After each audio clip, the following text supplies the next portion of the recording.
Hey everyone, today we're covering one of my favorite topics, fountain pens. I'm going to walk you through my top 10 fountain pens of all time, and I'm going to tell you about a couple that almost ruined my experience altogether. I got to be honest, there were two fountain pens that actually almost destroyed my love for the game. One, I'm not going to mention because I can't remember the exact name and model, but it was also a gift from some friends that I dearly love and I would never want them to be offended. But full transparency, I actually re-gifted that one to someone else. The other one that almost destroyed my love for the game was a pen that I purchased myself from Staples. Hint, hint, if you're really going to get serious about fountain pens, don't go to Staples. But this pen looked great. I still actually love the visual. It's got a dark matte finish. It looks sort of tactical, kind of almost looks like a military fountain pen. It's Cross Calais, the Cross Calais. It was about a $20 purchase. It looked great on the shelf. I was kind of excited about getting into fountain pens. A friend of mine kind of got me all fired up about it, and I thought, hey, what could go wrong? A fountain pen's a fountain pen, right? Well, I've kept this one in my possession. I've tried to give it its best shot. I've used a converter, I've used a cartridge. I actually used it for about 20 pages in a journal in 2019. I took it to a symposium. Guys, I really gave it my best shot. It's garbage. It doesn't write well. It looks beautiful. The nib looks wonderful. There's nothing about this pen that is unappealing except for the fact that it just doesn't work. Now, these other pens I'm going to tell you about, I've treated this Cross in the same way, and the other pens work fine. They're just engineered better. They're just manufactured better. I have a little sentimental value with this one because it was my first fountain pen. I still love the look. I wish it worked. It just doesn't work. The Cross Calais, don't do it. Don't do it. Next up in our top 10 fountain pens in the Neil Mack all-time fountain pen list is the TWSBI Swipe. The TWSBI Swipe is a very economical $27, $28 fountain pen. It can get you started. Hint, hint, we'll talk about TWSBI a little bit later, but TWSBI makes a phenomenal nib. It has a great body. I love the diameter and the barrel. It just fits my hand really well. This is a pen that I've taken on trips. I wouldn't ever want to say that $27 is throwaway money, but if you ever stepped on it, broke it, lost it, if it ever leaked on an airplane and you had to throw it in, the little throw-up bag in the back of your seat, it's not like it's the biggest investment in the world. It works great. It's a great starter pen. It's also a great everyday carry if you're looking for an economical fountain pen, the TWSBI Swipe. Next up on the list is a fountain pen that gets a lot of love out on the internet, but I don't think it gets near enough for what it deserves. It's the Pilot Metropolitan. You can grab one of these for about $25, $26. If you'll notice a trend, I love black fountain pens. I just love the sophistication. I love the elegance of black. It kind of looks tactical. So if you like a broader nib, you might want to get an extra broad. If you want a medium nib, then you might want to get a broad. That's just something to keep in mind when you're thinking about a Japanese-made fountain pen. Next up, tremendous entry-level starter pen, the Lamy Safari. It's dependable, no frills. It's been celebrated for its durability, its reliability. It's got German engineering, German manufacturing, has a triangular ergonomic grip that makes it an excellent choice for beginners. Hey, I put a lot of mileage on this particular Lamy Safari. It's got a matte finish, sort of a tungsten finish on this one in particular. I bought this one in Denver, Colorado. Side note, just on my travels, I've taken it with me all across the country. It is an absolute workhorse. Whether you're a beginner or whether you're an enthusiast, if you grab a Lamy Safari, or maybe you want to gift a fountain pen to someone and you're just not sure if they're going to take up the love of the game as well, just grab them a Lamy Safari and get them started. You're never going to go wrong. This one actually comes, or it fits, a Lamy Z28 converter. That may not mean anything to some of you because converters are sort of a piston suction sort of screw insert that actually draws the ink out of the bottle into the body of the pen. So that's one part that might be unfamiliar. The other part is this one is called a Z28 converter. Again, may not mean a lot, but for a Midwest 80s, 90s boy, Z28 has got some zing to it.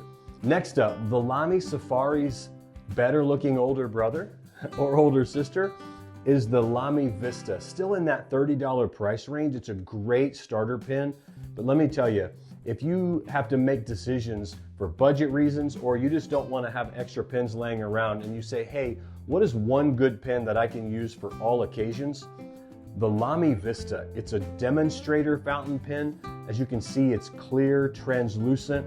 Mine's a little stained because I've gotten a lot of mileage. The last ink I used was a reddish tone. It writes so smooth for what it is. This one happens to have a medium steel nib. The Lamy medium nib for me works really well. You'll see that nib in my Lamy Safari.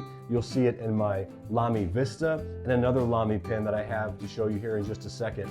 Again, you can use cartridges, and Lamy makes some phenomenal cartridges that just make it sort of plug and play. You just pop the cartridge in and write. They have lots of different colors. This one also has that 80s Midwestern boy Z28 converter, which means that you can draw your own ink. Lots of inks available in the market. I'll do a video on inks later. This next one is a fountain pen that I honestly don't know a lot about. I had heard about it. I think I might have known one other person to own one, but this one has become literally one of my very favorite fountain pens for a couple of reasons. Number one, it was recently gifted to me on my 50th birthday. I know you think I'm like 28 years old. I get it. But I just turned 50 and a very dear friend gave me this Scrivener. This one happens to have a copper body. It's actually weighted really well. It's a great everyday carry. It's super durable, has a metallic body, a metallic cap. Not only is it threaded on the barrel and the cap just seats really well, keeps the ink nice and dry, but when you post it, it has the exact same threads on the end. So when you can just screw the cap on just a little bit, and then when you hold it, it just has a great balance. This is fast becoming one of my very favorite fountain pens, the Scrivener. This is about a $50 pen, has a wonderful fine nib, and they're fine. This fine nib is about like a broad on a Pilot Metropolitan. If you kind of want to experiment a little bit with what nibs you think might work for you. If you're looking for really, really smooth, then you want to go a little broader. Sometimes the finer nibs will grab the paper, and some enthusiasts like that because they like to feel that feedback. The Scrivener copper metal body fountain pen, one of my new faves. Next up, another TWSBI. This is the TWSBI Diamond 580. This is about a $70 fountain pen. I happen to have this one inked up right now. Let me tell you, okay, let me just go ahead and spoil it. I was gonna go through the whole 10 and then circle back and just tell you which one was my absolute favorite. TWSBI is my favorite fountain pen manufacturer. And why do you say that? It's only a $70 pen. And again, I remember we used to buy Bic ballpoint pens for like 79 cents for a package of 10. So to say a $70 pen is affordable, the performance that you get out of this TWSBI 580 Diamond is out of this world. It's one of the smoothest writing fountain pens that I've ever experienced, and I've tried a lot of different fountain pens. I've been to the Fountain Pen Hospital in New York City. I've been to Atlas Stationers in Chicago. Shout out to those great companies. I've also been to the Lamy flagship store in New York City, and I've tested everything that they have available. And for what it is, $70 is maybe the smoothest fountain pen I've ever had in my hand, and that goes up against a really top performer that I'll show you in just a second. If you want to gift a really wonderful pen to if you want to send me a new Diamond 580 from TWSBI, I'm all about it. Just send it over. It's stylish, it's functional, it's sleek. I don't necessarily like to carry it every day because I really cherish this pen, but I've taken it on trips, I've taken it in airplanes, and sometimes when you're on an airplane, a fountain pen reacts to the pressure in the cabin, and sometimes they leak. I've never had one malfunction from this pen, and you can lay this pen inked up, not that I would recommend it. You can lay it in a box for 6 months inked up, and a good friend of mine, Josh Bain, who got me into fountain pens to start with, he's had this same experience. pull the TWSBI out of the box and it writes smooth and perfect every time out of the box, even if you neglect it. Okay, next up, this pen also holds a very special place in my heart. It's the first higher end, not the highest, but higher end Lamy that I ever bought. I bought this one in New Orleans, Louisiana on a business trip. It's a Lamy Studio and Color Glacier. The color is just absolutely beautiful. It's a rich, metallic, almost like an anodized metal blue. It has like a propeller shape on the clip, and then it has just a simple Lamy branding. It's so elegant, it's so smooth. Now it has a stainless steel nib. This is a medium tip. I've done quite a bit of research over the years, and sometimes when I finish research, and if it's something that I just have enjoyed, I take a special notebook made by Leuchtturm. It's a Leuchtturm 1917. It's, in my opinion, one of the highest quality notebooks that we have on the marketplace. And I'll hand write either an outline or maybe even a whole study in that particular Leuchtturm 1917 with this pen. Maybe I'm crazy, maybe I'm just too sentimental, but it just writes so smooth. This is a kind of pen where you want to sit down at a desk and you just want to write for hours. It doesn't have the ergonomic design that the Lamy Safari and the Lamy Vista has, but the barrel, for some reason, maybe the diameter is just made perfect for my hands. It's probably well engineered and well researched. It's probably made perfect for your hands too. It just writes so smooth. The Lamy Studio Glacier. You gotta have one of these. At about $80, man, it's such a great pen. Next up is the Conklin All-American. What do you know? Neil Mack has another black fountain pen. You'll see this one has a lot of battle scars. I've taken it all over the country. I've taken it to business meetings.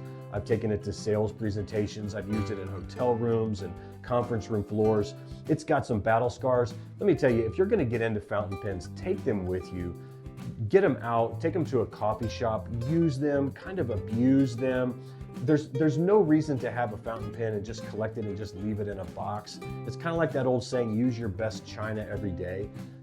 If you're on your deathbed, you're not going to say, man, I'm glad I left my favorite fountain pens in the box and never used them. You're going to want to experience the joy of a fountain pen. If you're into fountain pens at all, you're in it for the experience, but you got to go have the experience. The Conklin All-American has been a workhorse for me.